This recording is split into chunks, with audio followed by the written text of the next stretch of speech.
না, আপনি যেমন ফার্স্ট প্রশ্ন করেছেন সেটা হলো আমি স্যারকে ফোন করছিলাম, হয়তো বা স্যার আমাকে ওইভাবে চিনতো না। তো অবশ্যই আমি আমার বিষয়ে স্যারকে ডিটেলসে সব কিছু খুলে বলি।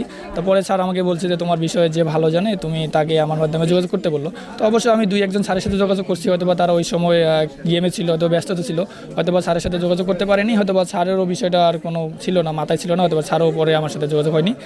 পরে যখন নিউজটা হলো, তা নিউজটা হওয়ার পর হয়তো বা বিসিবি থেকে আমার সাথে যোগাযোগ করা হয়, ফাইমসেরও যোগাযোগ করেন এবং সিএসও আমার সাথে যোগাযোগ করেন। তো তারা আমাকে আশ্বাস করেছেন, তো আমার সর্বদা তারা আমার পাশে আছেন এবং আমার বিষয়টা তারা ভালোভাবেই দেখতেছেন।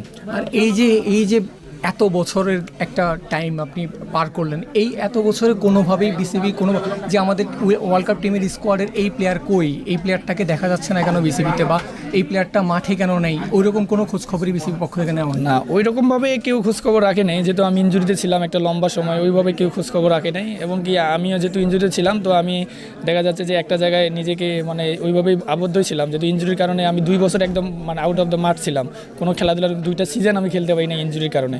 তো দেখা যাচ্ছে ওই সময়টা আমার সাথে ওইভাবে কেউ যোগাযোগ করে নাই, হয়তো বা ফ্রেন্ড সার্কেলের সাথে কম বেশি কম্বিনেশন, হয়তো বা শরীফুল ভাই আছে, আকবর ভাই আছে, এদের সাথে হয়তো বা একটু কথাবার্তা, হয়তো বা রিশাদ বা ওইভাবে কারোর সাথে কথা হইতো না বিসিবির কোনো কর্মকর্তা বা কারোর সাথে।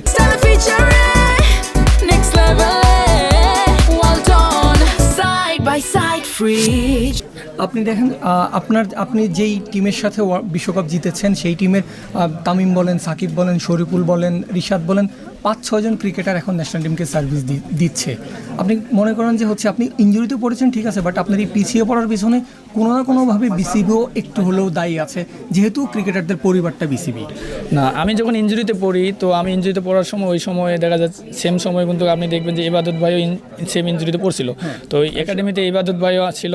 তো ওই সময় দেখা যাচ্ছে, হ্যাঁ, সাইফুদ্দিন ভাই ছিল। তো ওই সময়টা দেখা যাচ্ছে একজন বাইরের ফরেন ফিজিও ছিল বিসিবিতে।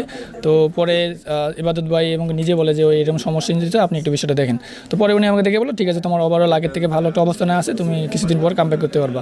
আর ওই সময়টা আমাকে ইফতি ভাই, যে উনি আমাকে ভালো সাপোর্ট করছেন 6 মাস, আমার এক্সটেন্ড প্রোগ্রাম বলেন, ট্রেনিং প্রোগ্রাম বলেন, ইনজুরির পর একটা প্লেয়ারের রিকভার করতে যা লাগে, তো উনি আমাকে সাপোর্ট করছেন। তো এই পর্যন্ত। এখন যে ব্যাপারটা আপনার সাথে হচ্ছে গত 1 সপ্তাহ বা 15 দিন ধরে, আপনি কি আপনার ক্যারিয়ারের জন্য এটাকে দ্বিতীয় জীবন বলবেন? হ্যাঁ, অবশ্যই দ্বিতীয় জীবন বলবো, কারণ একটা প্লেয়ার যখন 2 বছর আউট অফ দ্য মাঠ থাকবে, যখন তার সব কিছু ওভারঅল মিলে একটা মানসিক দুশ্চিন্তায় থাকে, তখন তো তার কোনো কিছুই তার মানে সামনে আগে যা কষ্ট করে। যখন এখন একটা আমি অবশ্যই আমার একটা মাইন্ড ফ্রেশ হলো, যে আমি এখন আবার রিফ্রেশমেন্ট নিয়ে আমি নতুন করে ভালোভাবে প্র্যাকটিস করে নিজেকে আবার চেষ্টা করবো যে আবার ভালো একটা অবস্থানে ফিরে নিয়ে আসা। এখন স্বপ্নটা কি, যেহেতু আবার নতুন করে স্বপ্ন দেখা শুরু করেছে? তো এখন অবশ্যই স্বপ্ন থাকবে, একটা প্লেয়ারের তো অবশ্যই স্বপ্ন থাকে ন্যাশনাল টিমে খেলা বা দেশের হয়ে ভালো প্রতিনিধিত্ব করা। যেহেতু আমি দেশের হয়ে এর আগেও আন্ডার-19 বা এসপি টিম বা অন্যান্য টিমে, আমি বাংলা টাইগার্স এসব টিমে খেলছি। তো অবশ্যই আমার টার্গেট থাকবে, যেহেতু আমি একটা ভালো জায়গায় খেলছিলাম, তো আমি যেহেতু ইনজুরিতে ছিলাম, তো আমি ইনজুরিটা এখন রিকভার হয়ে গেছে, তো আমি চাইবো নিজেকে আবার ভালোভাবে পারফরমেন্স করে প্রমাণ করে আমি নিজের জায়গাটা আবার ধরে রাখতে। ধন্যবাদ, থ্যাংক ইউ ভাই।